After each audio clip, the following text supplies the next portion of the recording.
get us thinking about kind of the ingredients of what goes into jazz as a language, as a music, as a conversation, and then how we might apply those things to all of jazz history, or at least get glimpses in jazz history at certain styles and performers and different approaches, how they use these tools. So this lecture, listening to jazz, is going to be kind of separated into two different parts. First part is going to be the elements. I hate to interrupt you, Micah. Can I interrupt Yes. you just a second? I was Yes, wondering if you could pump your volume up a little bit. Your I output. can. How about that? That's great. Great, awesome, thanks. Now you're equal with Perfect. Brian. Yeah. No, it's all good. Thanks for letting me know. The first part of this is something that we're going to look into in terms of the ingredients of what makes up jazz, and the second part is going to be a kind of a survey of most of jazz history with various artists and various improvisers and groups, and how they use these ingredients and how we might be able to tune our ears to how they use them. So that's the idea for tonight. We'll start off with the elements of jazz and what it is that kind of comprises the language and conversation and poetry of jazz. The first thing that I think is probably one of the most important foundational things for jazz is harmony. Traditional harmony in Western music generally relies upon triads, which if I share my sound here, I might be able to get a little bit more out of here. Everybody hear that all right? Great. So on my keyboard here, I'm just playing a triad. It's what's called a C major triad. And it's built upon the note C, E, and G. Just 3 notes. Now, in most of Western music, reliance upon triads was a pretty common thing, especially within the common practice period and classical lingo and that kind of thing. But since jazz is a kind of fusion between West African musics and marching band music and art music and all sorts of different things, it became this melting pot that then they had to create kind of a different harmonic identity. And so what they ended up happening was adding a 7th note. If we count the steps and spaces above our root note here, it would be 7 notes. 7. And they added that on top of the triad. And now we've got ourselves a really nice, colorful chord that we can mess with within certain keys and scales. Now, we're not going to get into necessarily the scales tonight, but what we want to hear is the type of harmonies, how they sound, and then how they are used in conjunction with one another chord-wise, so that we can get a sense of movement within harmony that is really colorful, that can connect, and that can make entire backgrounds of songs, the colorful bed of a jazz song.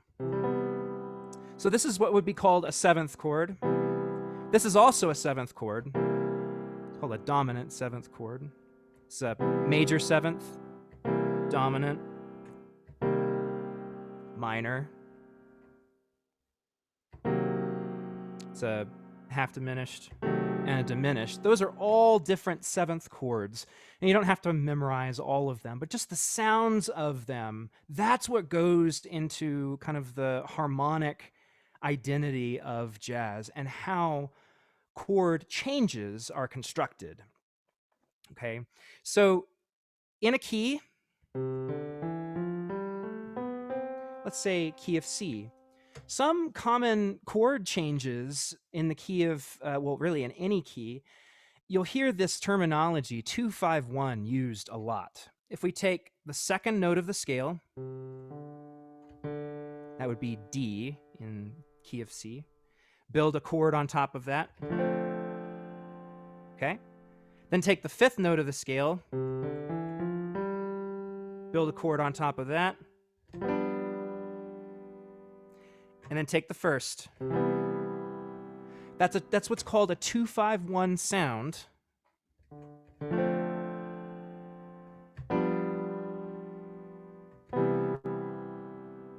That is one of the most common chord changes in all of jazz standards. Absolutely.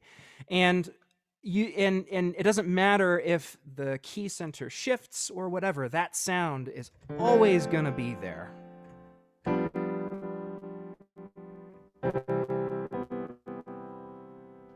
That sound is what stabilizes you within a key, and that's why it's used so often. So you might have a song that stays in one key center for a long time and then shifts to another key. Well, all you have to do is do But it is being recorded. You do a 2-5-1.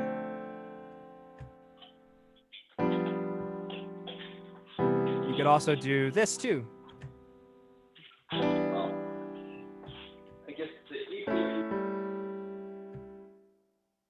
And now all of a sudden we're in D. So it stabilizes us within key centers, and that's why it's commonly used. It brings a strong, what's called cadence in that certain key. So it's used quite a bit in jazz harmony. 12-bar blues is another common chord, set of chord changes.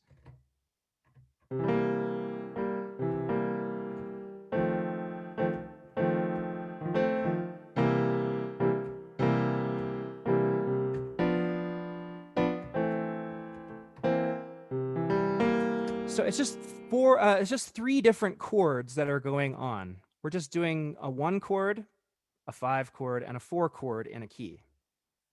There's just a certain way that those are put together in 12 bars so that we get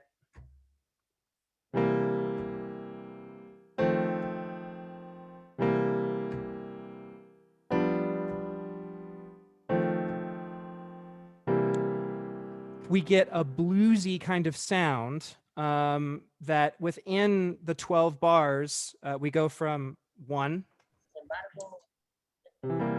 to 4, back to 1, 5, and then 4. And that's the basic kind of harmonic language of blues. The last kind of common chord changes that you'll hear are what are called modal shifts. This is when you take a key center that's really repetitive, let's say this chord, and we're going to be repeating it for a long time.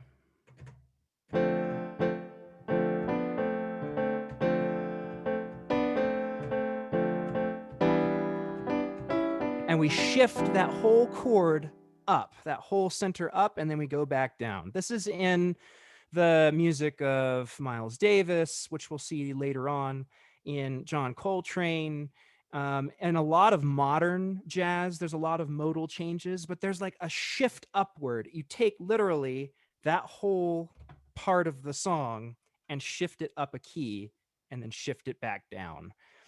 We'll listen to that a little bit later on, but notice they're all still built upon the sound of 7th chords, not triads, but 7th chords.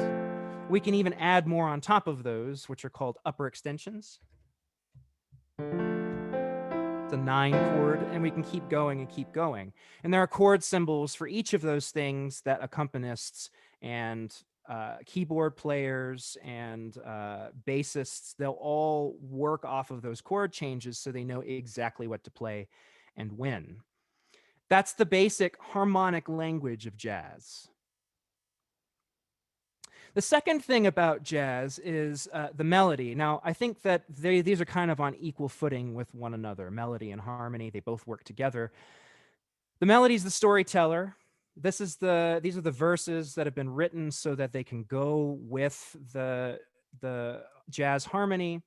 In fact, all melodies contain notes that are found within those chord changes. That's true of any melody, really, unless you purposefully make it go outside the harmonic changes, which sometimes happens quite a bit, especially in the music of like Thelonious Monk, music of Ornette Coleman, There's all sorts of people that we could name. But by and large, within jazz standard repertoire, these melodies are going to have some interesting contours that weave together the harmony and really help to shine the harmony out a little bit more and work together with the harmony so that everything is nice and built solid. It'll also have a little bit of a what's called a chromatic quality sometimes, which if I have this chord change, if I have this chord, so this, that sounds nice and fine. It belongs in the chord, but if we want to add a little bit of a flourish to it within our melody,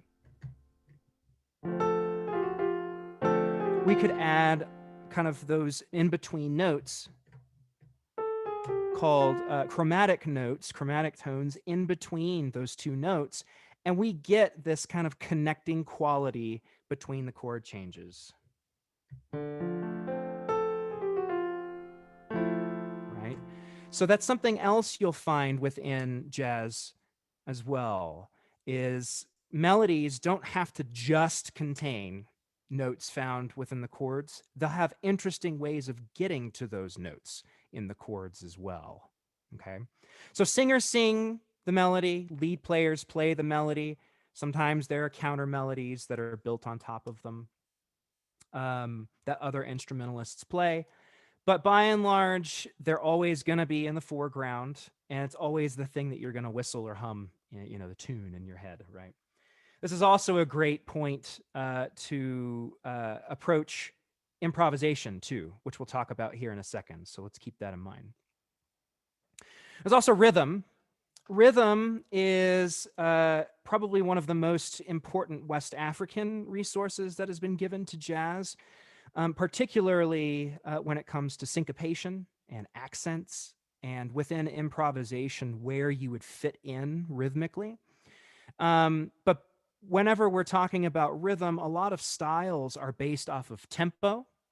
A lot of styles are based off of how much swing there is.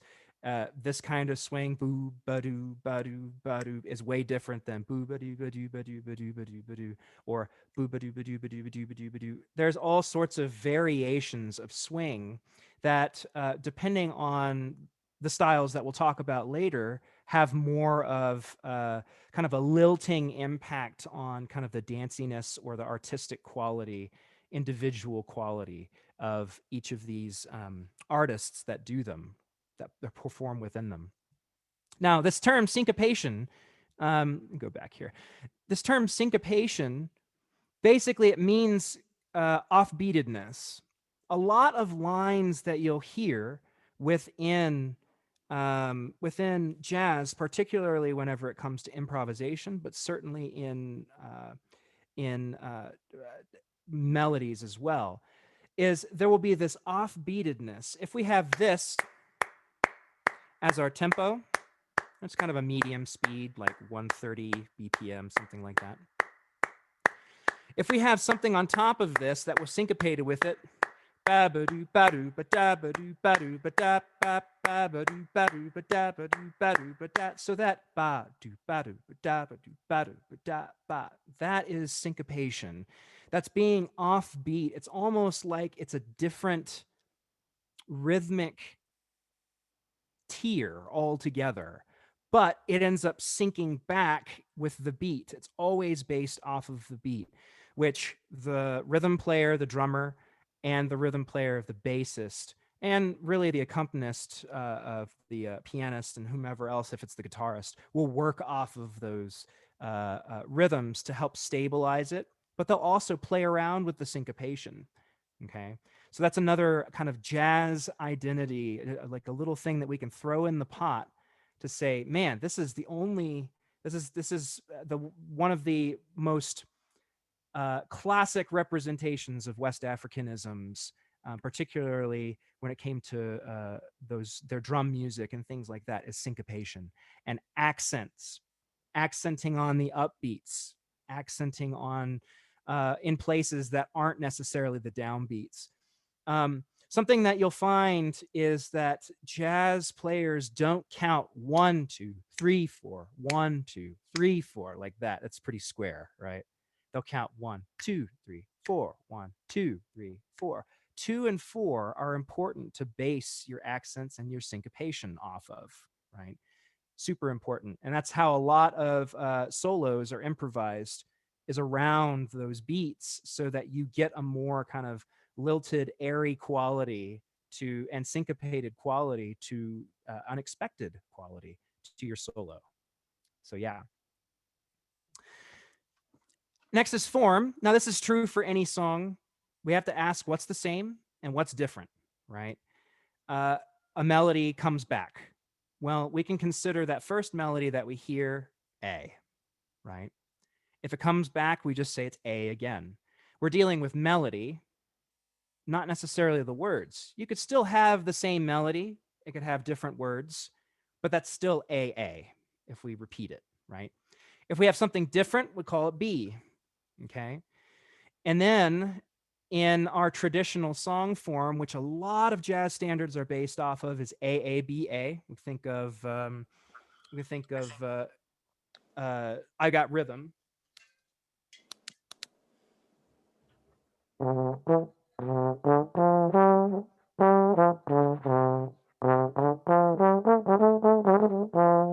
Repeat.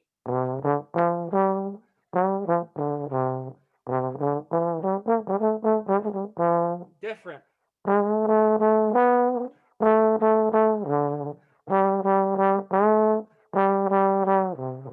Then A again.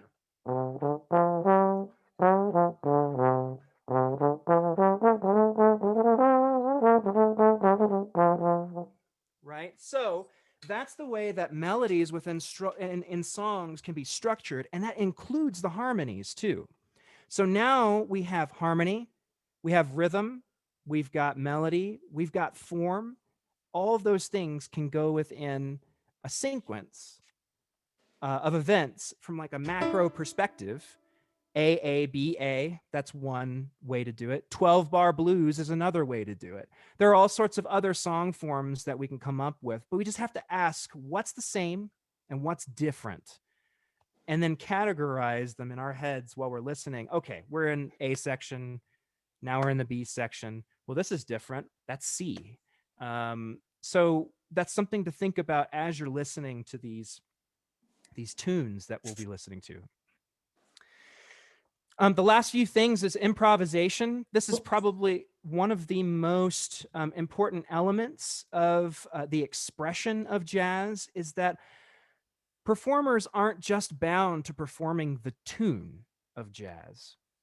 They are enabled, they are allowed, they are encouraged to make up on the spot a spontaneous improvisation based off of the chord changes and perhaps even parts of the melody, to improvise it on the spot. This generally happens after the melody is performed, which we can call the head.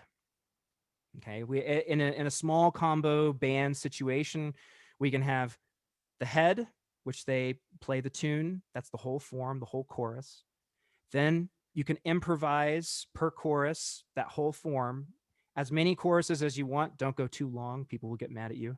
If you have a lot to say, you better have a lot of really great things to say.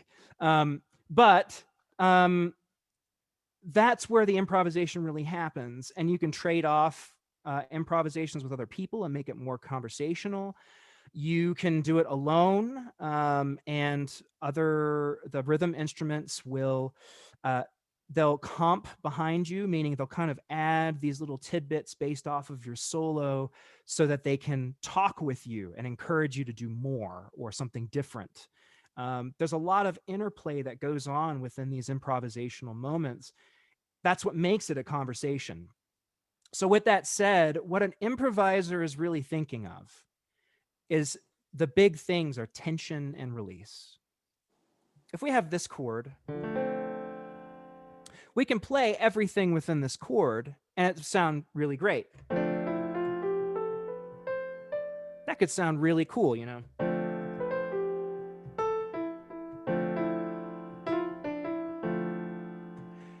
that's cool, but there's not a lot of tension there, right? If we wanted to add tension there, we could add notes in between the scale or in between the chord, go inside and outside as much as we feel the song is served by it.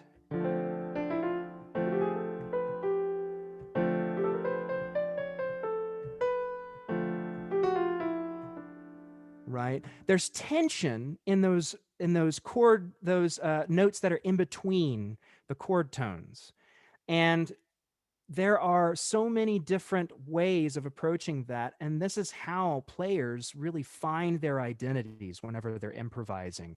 Is how do they balance these things within the style of music that they're playing, within the style of jazz that they're playing. Okay, and that's where they also get their ideas of phraseology. That's individual as well. That's where we hear the difference between, say, somebody like Louis Armstrong and Dizzy Gillespie and Miles Davis. They all have a different way that they express these tension and release elements. Okay, playing inside and playing outside. Stylistic differences come out of this too. Okay, and improvisers also thinking of the usage of sound and space. Um, Improvisers don't always have to have sheets of sound everywhere. It makes the listeners tired. I know it makes me tired even whenever I do, stuff and have these really long lines all the time.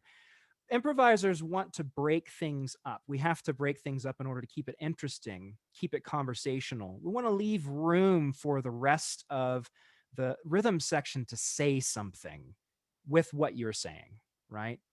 And add on top of the story that you're telling or encourage you to go to a different place. Space is going to allow for that, especially in faster music, in faster jazz, like bebop or hard bop, that kind of stuff.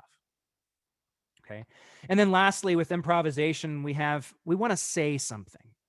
We want to be a part of a kind of a lineage of licks, of phrases, of quoting lines, of this material that we've pre-worked ahead of time, or that we've thought about, that we've listened to the greats and their records and really kind of took from and molded and were influenced by. And then we say something by putting these phrases and licks together. This is a really common lick. It's just, sorry to do this to you all if you know what this is, but it's called the lick. It is probably one of the most popular licks to use because it does outline a chord change pretty easily and it fits under the fingers really well.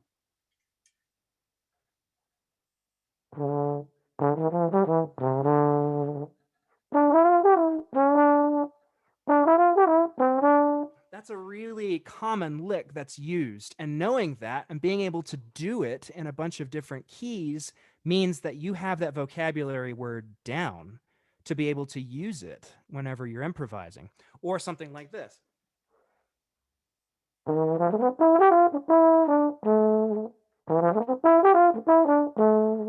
That's a really common lick too, right? There are lots of licks and phrases and things that you can weave together to say something, to identify with certain people that have said them before. And you're kind of, in a way, carrying the torch as an improviser and saying something within the performance of this tune that you're doing an improvisation for. Okay. So jazz is an interactive set of ideas. It's not bound to any type of one type of ensemble. So when we're talking about instrumentation, and this is kind of is the transfer point to our second portion of the lecture, we're going to have all sorts of different ideas of sounds and how this vocabulary gets captured in an ensemble setting. Great ensembles, big ensembles like big bands, or combos that are really small, or even soloists that like keyboard players that just do it all themselves, right? Um, so, and singing, soloists and a cappella groups. Um, Usually soloist singers are with big bands or combos, things like that.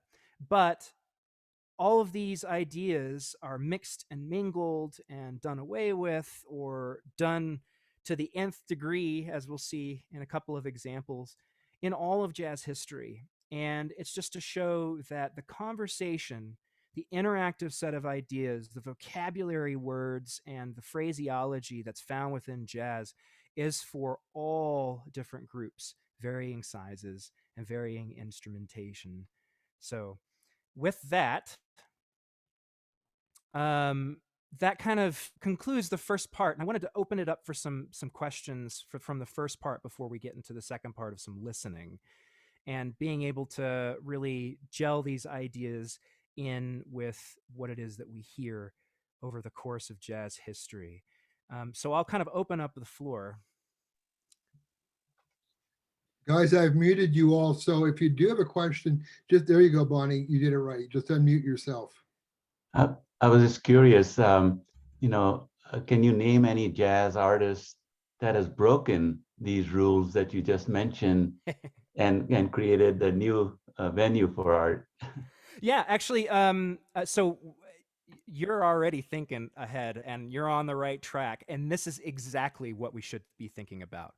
Rules are, in a sense, made to be broken or stretched so that the art can always remain cutting edge, like what people do within that wheelhouse. But it also keeps it so that certain artists remain specialized in what they do. They still remain in their sound because they've broken rules. And I think that we'll see that whenever the kind of music history aspect of this lecture kind of gets teased out. So hold that thought, but you're thinking on the right direction. Very good. Anybody else?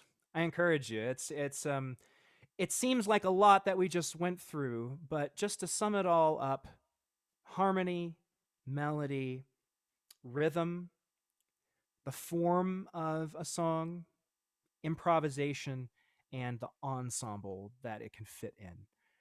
Those are pretty much the way in which the jazz interactive idea of jazz really works, and the language that can be constantly morphing and include even hip hop and rock and things like that. We'll see that. It don't mean a thing if it ain't got that swing. Yeah. It's one of those things too that it's jazz purely built off of the swing rhythm. Like that's something we have to like ask, it was built off of it. Yeah, but is it going to continually use that? I think we'll see that it has that with throughout history there are lots of different approaches and lots of different balances to these various ingredients that give the flavor of jazz in those time periods, or even now we have all of these things. Their flavor, that's what gives it their flavor, is the balancing, and we'll talk about that too. Yeah, so it's not all swing, but it definitely categorizes most of the kind of swing rhythm jazz. It don't mean a thing if it ain't got that swing. Nice. Anything else? Man, y'all are great. Well, let's go ahead and move on. So we'll be listening to some excerpts of things in this section. The first thing is that Dixieland goes way back. The first recorded Dixieland album was in 1917 by the original New Orleans Jazz Band, when they renamed jazz. But even before that, there was Dixieland. There was all sorts of things going on in New Orleans, and that didn't really get recorded or popularized like that first record did from the New Orleans Jazz Band. But what really, the artist that really started making a name for this particular kind of hot jazz, of course, Joe King Oliver, but as part of King Oliver's band was Louis Armstrong. And Louis Armstrong wrote a ton of music. He performed a ton of music. He was a great showman. But a lot of the music that he performed was based off of the 12-bar blues form. Or in Dixieland, they were based off of old gospel tunes or based off of old marches like Washington and Lee March, Washington and Lee Swing. You just swing it up and you add a certain flavor to it. And we'll discuss what that flavor is. But we'll listen to Louis Armstrong perform West End Blues from 1928, and we're going to make a few little kind of observations in how this music works. What makes Dixieland different from other things? Okay, so I'm going to cue up music. Let's take a listen.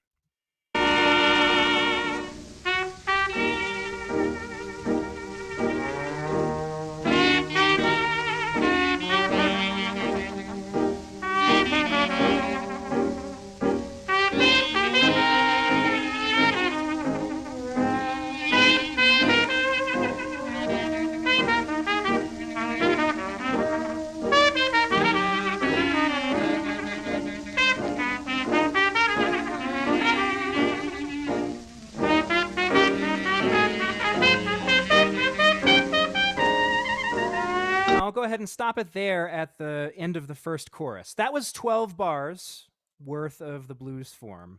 It went through the chord changes that we talked about earlier in 12-bar blues. But what's going on here? Well, traditionally in Dixieland, cornet has the melody. They can embellish the melody as much as they want based on where it is that they want to go. But their role as part of the front line, which is the cornet, trombone, and clarinet, that's the front line of the Dixieland ensemble, they are usually the melodic heart and soul of the group. Then you have the trombonist who improvises around the melodic phrases, doing what is called tailgating. At the end of phrases, you'll constantly hear the trombonist kind of scoop in into like kind of various little improvisational moments just to fill in the sound so that the cornet can kind of take a breath and the listener can put their ear towards something else. The clarinetist provides flourishes and counterlines and all sorts of arpeggios and outlines the chords around the melody. And this is something that between Sidney Bechet and between like Benny Goodman, and they all have different ideas on how to approach that. But generally, they're counterlines to what the cornet is doing. And you'll hear in the background, too, that there's this plodding rhythm, which is the piano. Most of the time in traditional Dixieland, it's banjo. And then bass or tuba in traditional Dixieland. And drums, they're all really laying down this kind of four-to-the-floor rhythm, right? And the harmony and the rhythm are synced up like that. So really, the front line takes care of all of the counterpoint and melody. And the rhythm, piano, tuba, bass, banjo, drums, those all take care of the rhythm and add on to the harmony. So let's take a listen to that excerpt one more time.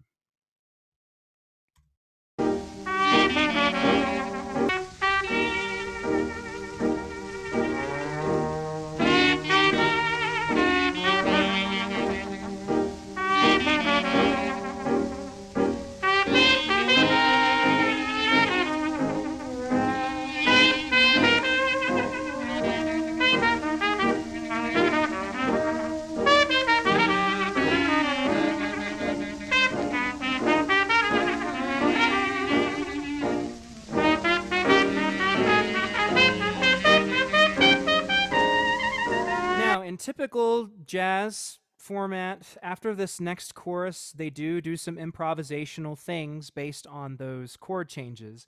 For sake of time, we won't listen to them, but I do commend you to listen to the entire track. If this is kind of piqued your interest in how to listen to Dixieland, most Dixieland is performed in this way. Slow, fast, it doesn't matter. It could be based off of a march, gospel tune, blues, It could be an original composition, but the roles are relatively the same in most every performance. So I commend that as an example to you to think about how the roles work within Dixieland and hot jazz. Next that we'll talk about is the swing band. This is what we heard earlier, is it doesn't mean a thing. It don't mean a thing if it ain't got that swing, right? And Glenn Miller didn't write In the Mood, but he did arrange it for his orchestra, the Glenn Miller Orchestra. And what made it iconic was that most of it was in 12-bar blues, those chords, the chord structures and the bar form that it was in, but not all the time. It broke a lot in some of the solo sections to 8 bars. And then it broke in the end whenever the trombones are holding out long notes on the low end. And it kind of brought this kind of anticipation, this excitement. Now we're breaking form. We're playing with original tunes and arranging them so that we can get something that really meets this orchestra or this artist's kind of standard and the way that they want to do things, right? So a big band consists of a sax section, trombone section, trumpet section, which they're usually stacked. Saxes on the bottom, trombones in the middle, trumpets high. And then you have a rhythm section that usually consists of piano, bass, and drums, but there could be guitar in the mix as well. So my favorite big band, modern big band, is Jazz at Lincoln Center with Wynton Marsalis. I think they're just marvelous. The stuff that they do on PBS, if any of you guys have experienced that, is just amazing. But this is kind of where the roots of big band music really took off, was in the late 30s into the 40s, and records sold like crazy. And it was kind of a thing in wartime that soldiers would get V discs that they could play overseas with big band music and singers and divas and all sorts of things that would encourage them being away from home, right? So it's a very influential part of our history is big band. But at the same time, it's very different from Dixieland. It's very structured. It has to be with that many players, right? So there's not going to be a lot of opportunity for soloing for everybody. And there's not going to be a lot of kind of counter lines and kind of not necessarily cacophony, but it would get cacophonous if everybody did same things as in Dixieland with the similar roles, right? So let's take a listen to it. Very iconic recording.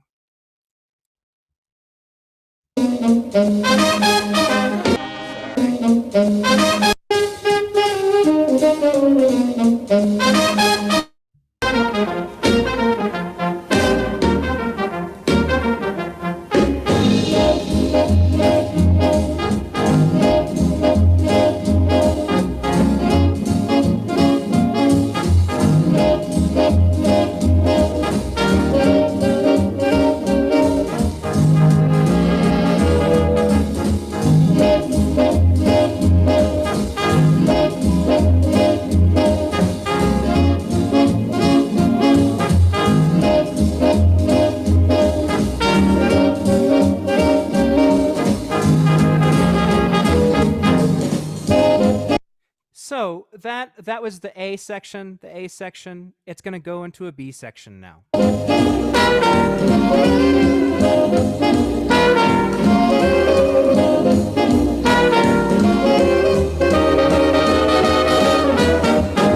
Which was only 8 bars long. So we had 12-bar blues, 12-bar blues, now 8 bars, and now where are we going to go?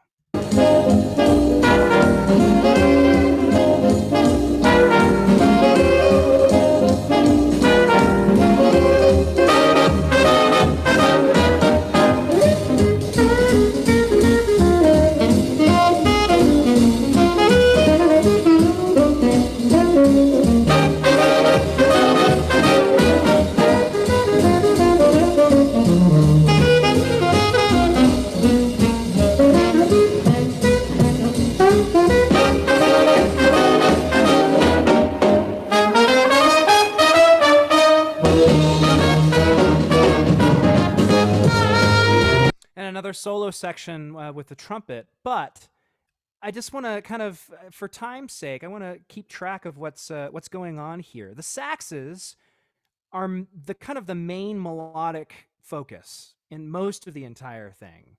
There are also two sax soloists that are trading back and forth. It's kind of like a dance. This is dance music, unabashed dance music. This was for dance halls, and it's something that you got up and you just you danced your heart out to. And so it was meant to have really simple arrangements, simple colors, simple lines that then get accented by other instrumentalists like the trombones, and the trumpets then add a little bit of melody in, um, and kind of accent what's going on in the saxes. The pianist, which sometimes is really hard to hear in the background of old big band recordings, do some comping. Now, we talked about comping. It's a little bit of like melodic flourishes that work around the melody, that work around phrases, just to kind of get little embellishments in there. The bass is the lower foundation of the harmony, and it does what's called a walking bass line. It's outlining the scales that these chord changes are based off of. So the bass, being the lowest, is having that rhythmic drive. The drums has the rhythmic drive with the setups and accents with the horns and the hard swing hats pretty much throughout the whole thing. Right?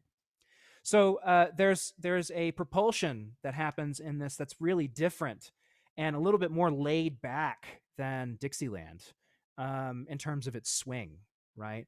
And the Glenn Miller Orchestra had their version of swing. Count Basie had his version of swing in the Count Basie Orchestra. Duke Ellington had his version of swing. There are lots of there's lots of room to play with the way that the liltiness feels of swing, and they've made their identity that way. And basically, it was just to encourage you to get up and dance to these things. So you notice that there are soloists. They get interrupted. They're not free to really go off and do, really crazy stuff, unless the arrangement says they can. But they're really remaining contained. They're remaining true to the style, and that's how you can tell, with like these soloists that are seasoned in big bands, that they're really good at what they do because they're holding back. They're serving the context of the music, and not going way too far out. Now, if anybody's heard Buddy Rich and the Buddy Rich Orchestra, the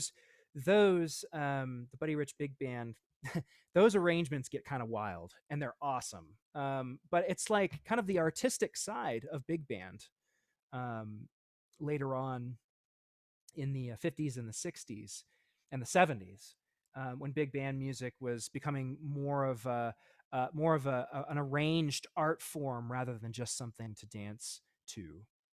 So there you go. So we're moving into mid-century. We've got bebop. Charlie Parker is kind of the king, and the kind of the ringleader of everything that bebop is really based off of.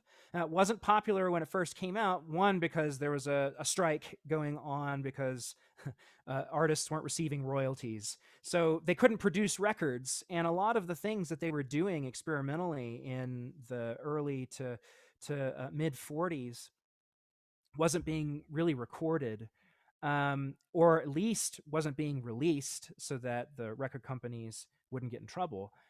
But what bebop is based off of are different scales than just what's used in Dixieland and big band.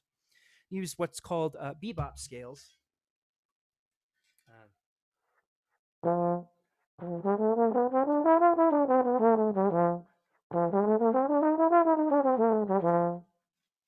Which has built into them those kinds of chromaticisms, the notes in between the scales, right?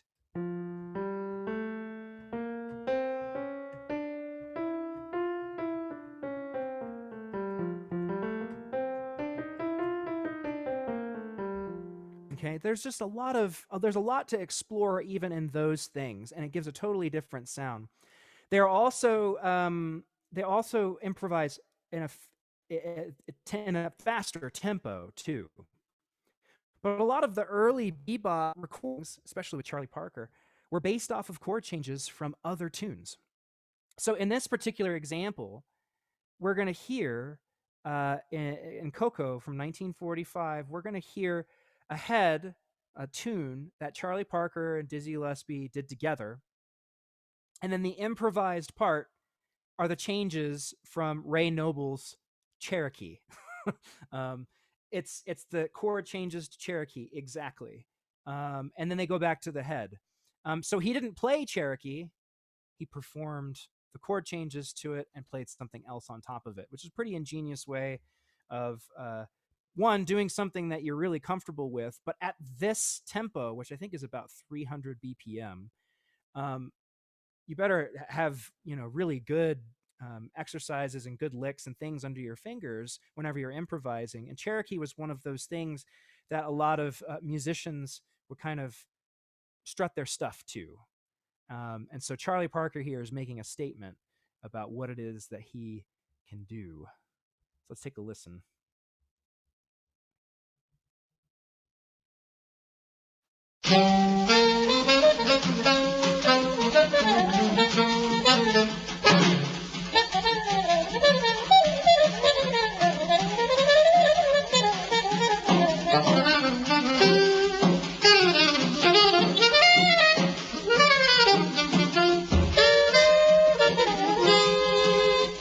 Here's the improvisation.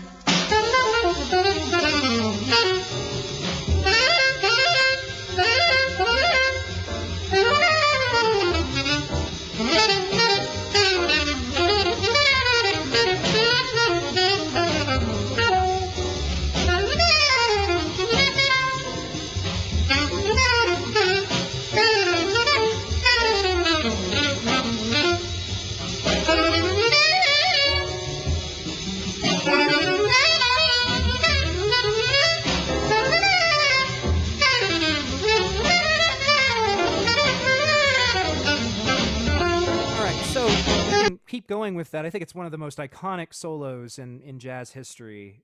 Is the solo break into the solo of Coco. I commend you to listen to it. But the way that he is working is there was no harmony at the very beginning. There was just rhythm, him and Dizzy Gillespie, and then there's harmony, and the bass walks in with kind of a walking bass line, and there's the piano doing comps and chord changes around. But at that fast of a tempo, you could hear that Charlie Parker gives so much time. He lets time kind of slip away and then comes in with these really, really great ideas. Time in bebop is really important. You can't just go on forever. You have to let some breathing room happen. And I think that this is a really masterful solo that he has recorded in this. It's really iconic. So take a listen to it after our lecture here.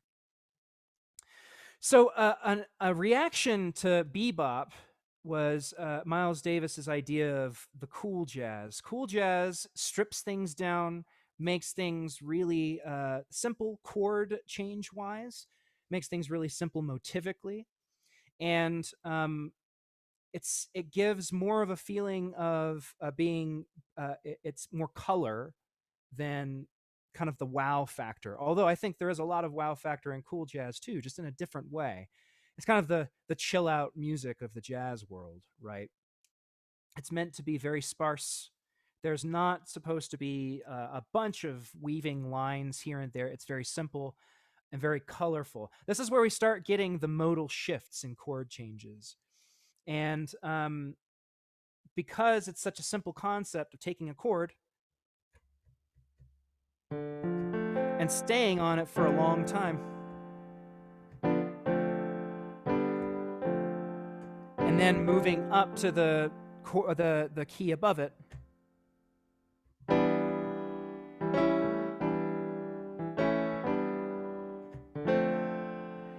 that's modal. That's where the kind of simple concepts of modal jazz and modal shifts really comes from, and we'll hear that in his "So What" from 1959. This is off of his "Kind of Blue" album.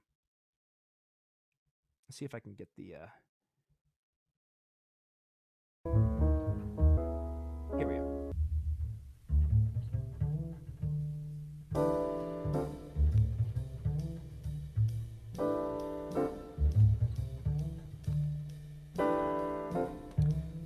So we're going to stay in this harmonic area for a while. Add instruments.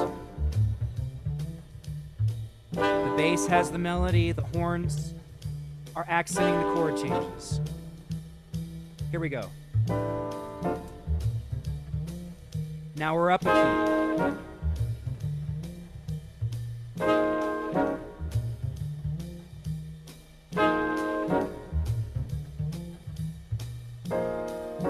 Now we're down a key again.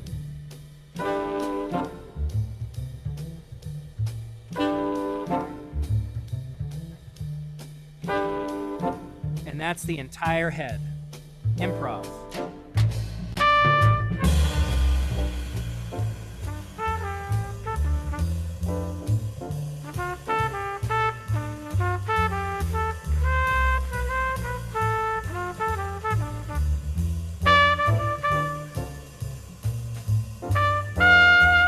Very simple. A nice amount of space for phrases to end.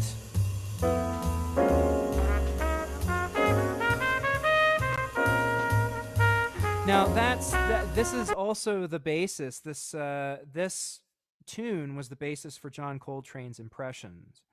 It's pretty much the same chord changes, I think, but different melody on top of it. So this became a totally different way of thinking about harmony and how style and melody work simply with these kinds of elements, and how different artists can approach them. Miles Davis was an innovator, a huge innovator for the jazz world, as we'll continue to see. Real quick, I don't think we'll be able to get through the recording of this, but something that was happening also within mid-century was incorporating Latin music ideas into jazz, and Latin jazz became one of the things that a lot of artists looked to, not just because it was different, but it was also an extension of those African diasporic musics that came to the Americas, and it was just presented in a different way. In bossa nova, there's no swing. It's straight rhythm. It's based off of what's called a tamborim rhythm, which is basically straight 16th notes. And you hear that in the background of everything that's going on rhythmically in the drum parts, and the pianist who is emphasizing those rhythmic patterns. So let's take a listen real quick to that.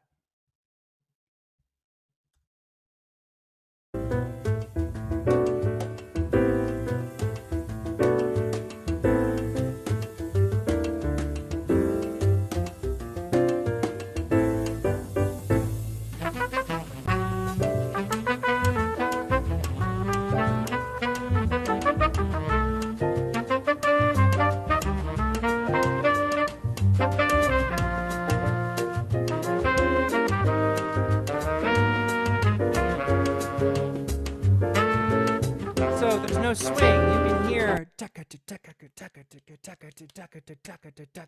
that is the essence of Latin jazz, rhythmically speaking. Everything built on top of it is built upon a clave rhythm.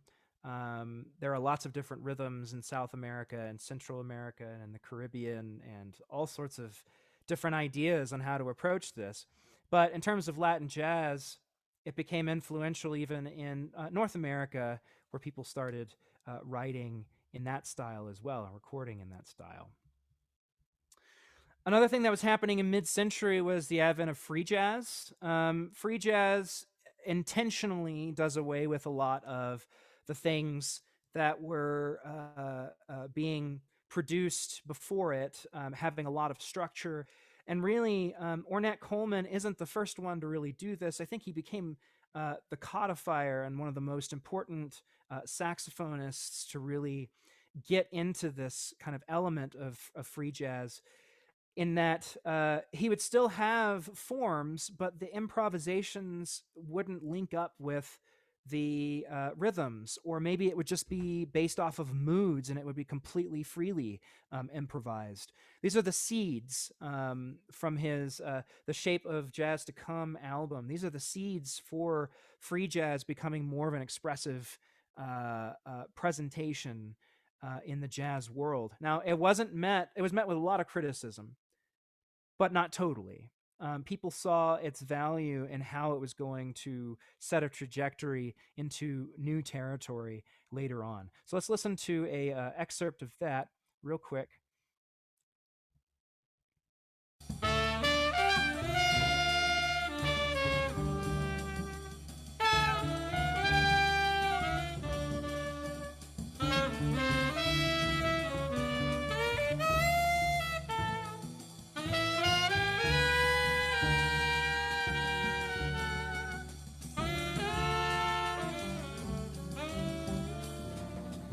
So that was the first A section. Now, to our ears, maybe it's not so scandalous. Back then, though, man, the fact that there are such like, it's a dichotomy between stuff that's fast, stuff that's bluesy and morning. There's all sorts of varying things going on all around in the music that it can get a little bit overwhelming to listen to if you place yourself in that moment. Nowadays, we have a lot of music that's based off of those ideas. And in fact, here comes Miles Davis again to really codify something else for us, which is kind of the fusion idea. Fusing electric instruments in, and rock and jazz all together into this melting pot, and done in a very specific way. The form is really interesting of Bitches Brew. From 1970, the track on the second side of the first record. The track is based in an A-B form, but basically the only way that you can categorize it that way is because the groove is different. It's a collective improvisation upon motifs, and there are certain scales that Miles Davis gave to these musicians in the studio, including Chick Corea and Joe Zawinul and all these really, really big heavy hitters. But the overall form, A-B, it's not the way that we would categorize form in terms of melody and harmony. It's because of groove. That's the only way you can really get the form out of it. The other way that we know that he counts that he gets to the B section, a different part of the improvisation, is that he actually physically counts it off. So these are directed collective groove improvisations with rules that Miles Davis is directing in the studio. Okay, and it's got electric instruments like electric piano, effects and delay effects, and highly saturated things going on in the trumpet. Let's take a listen. I'll get kind of the first part, or the last part of the first section, and the first part of the B section.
So the groove is the way that you could tell the difference between the two sections. Um, this album is really iconic. I definitely commend it to you all to listen to, um, knowing that it's possible to have those collective improvisations that are directed. That's a whole different art form in and of itself. So we kind of conclude tonight with some modern examples, some modern combos. Like I said, I am a really big lover of Jazz at Lincoln Center. The lead trombonist of Jazz at Lincoln Center is Elliot Mason. He's an idol of mine. I love him. Um, his music alone is really great, but him with his brother, Brad Mason, they make a great duo, and the rest of the group is just stellar. But this is off of their first album, uh, called Two Sides, One Story.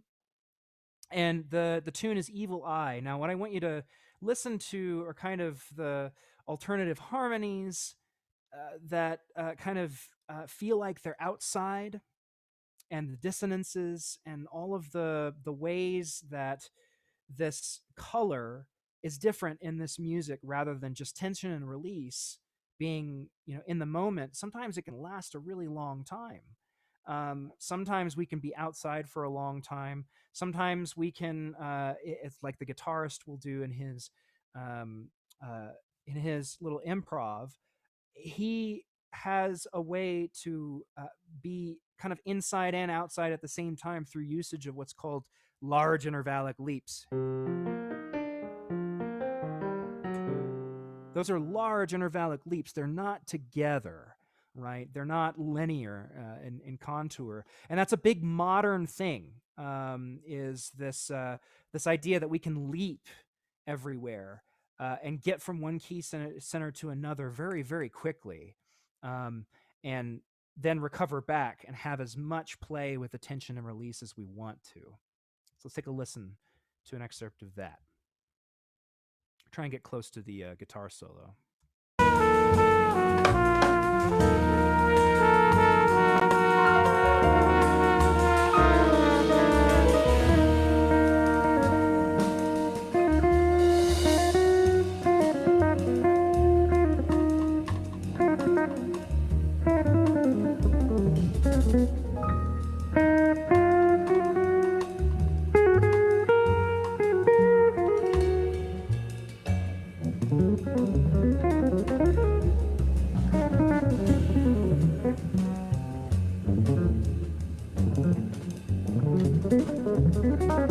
So he's playing way outside of the harmony. So it gives you the kind of uncomfortable feeling, tension. Now we're back in. Feels pretty good.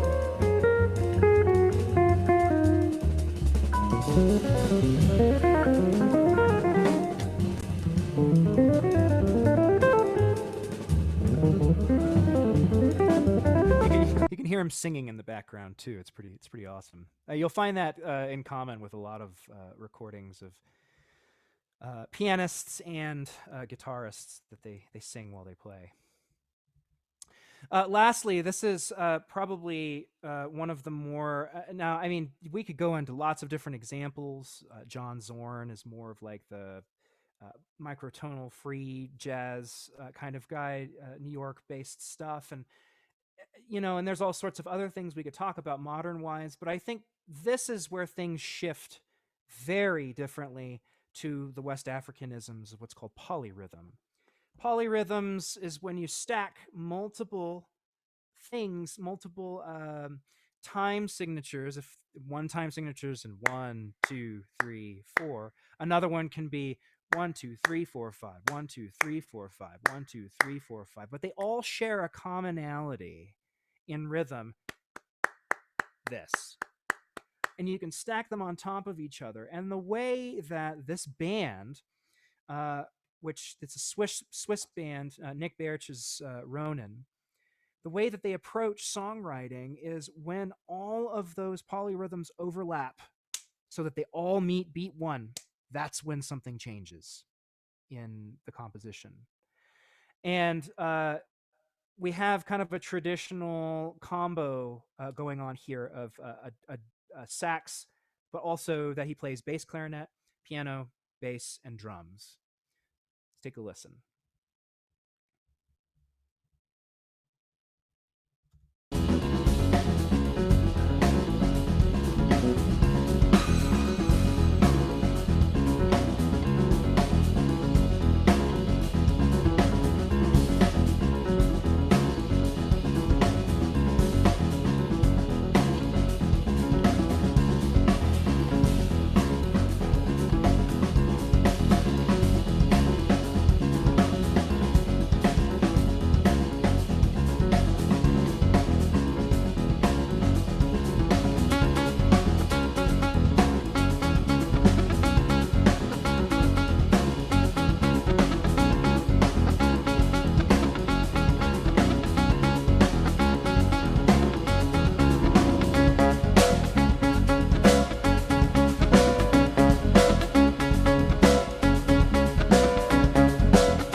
So in this case, rhythm is super important. There's no overarching melody. There are areas of harmony where each section is marked off. It goes into kind of a different area. But it's the overall slowness of the expansion of the composition, the slow unfolding of it that causes the tension and release rather than just the lines and the phrases. And that's becoming a really big interest nowadays with film music too. Film music that is jazz based unfolds potentially very, very slowly. And that's where all of the tension comes from and the release. And, there's a way that it works with the visual element. And these guys have been around for a while, but Swiss jazz, I tell you what. Anyway, I hope that all of this was useful for you tonight, and I do encourage any questions that you might have. Um, all of these recordings, we just played little excerpts of them.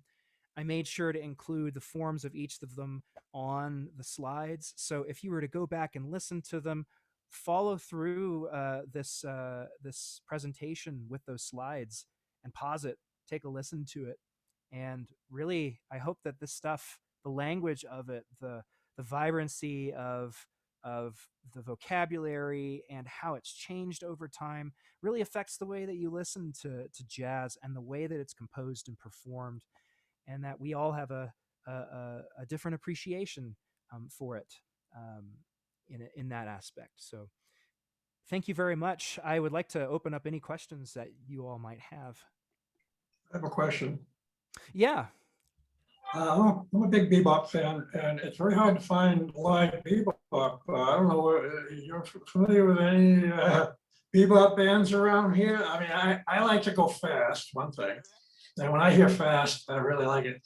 Yeah, right. No, it's exciting. That's part of the exciting nature of bebop.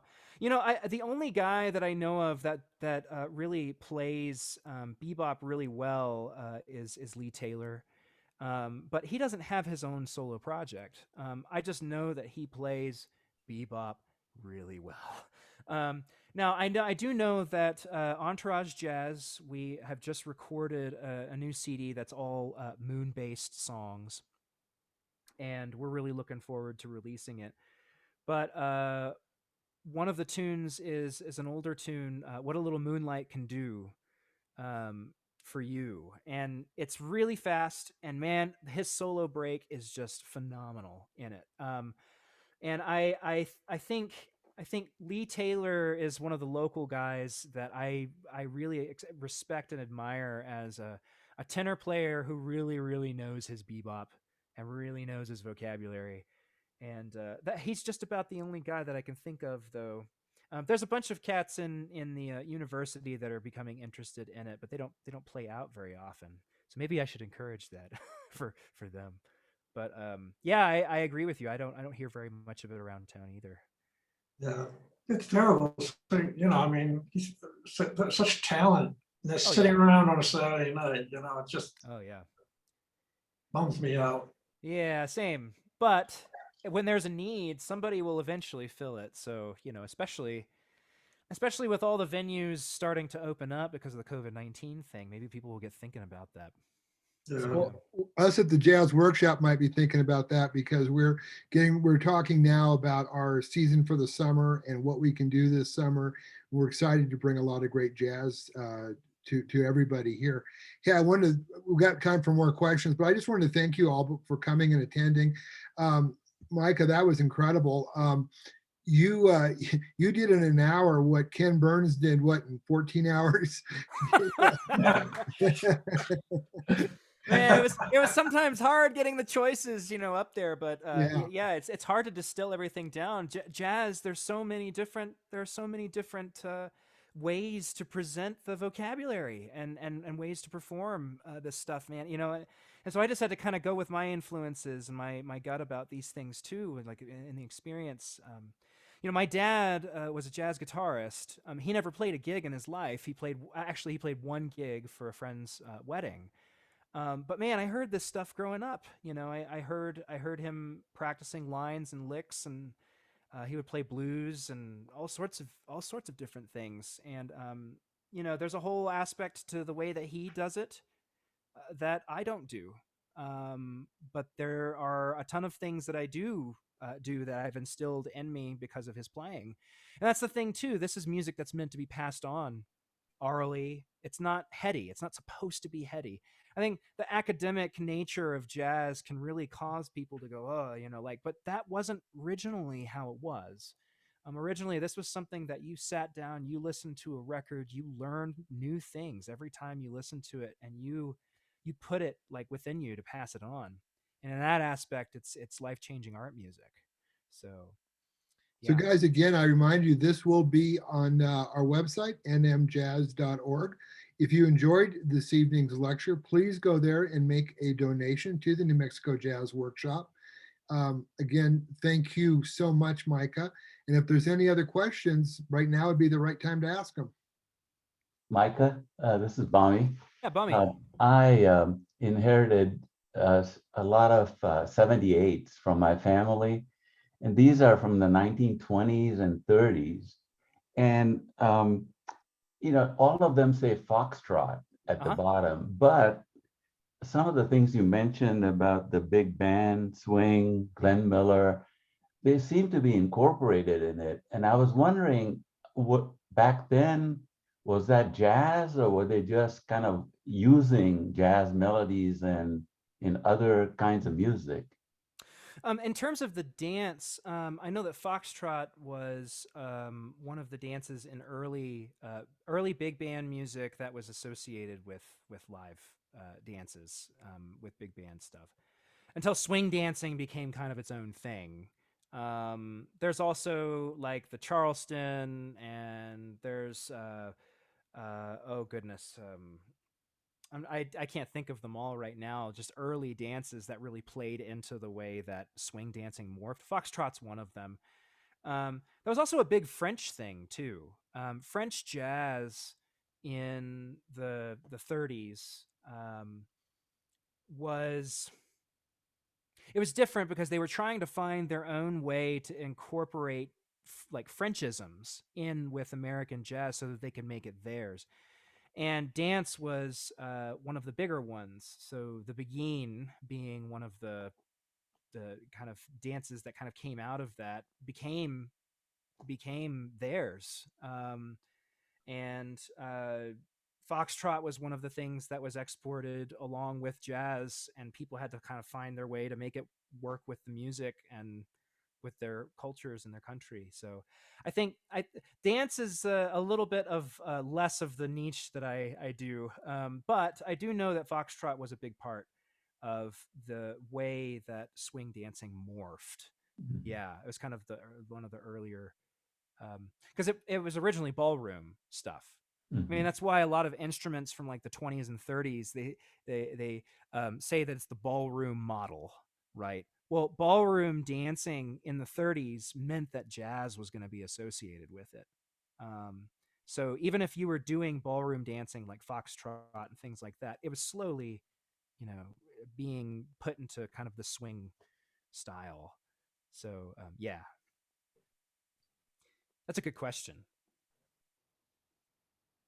I think the old, if you watch the old films from the 30s, you get to see a lot of that type of dancing and that kind of type of music. Right. I think that's what he was asking. Maybe I'm wrong. Yeah. Yeah, I think you might be right. If there's no other questions, we'll call it a night, but I want to thank you again. I want to especially thank Micah. And please come over to newmexicojazz.org and let us know that you appreciate tonight's lecture. Have a great evening, everybody.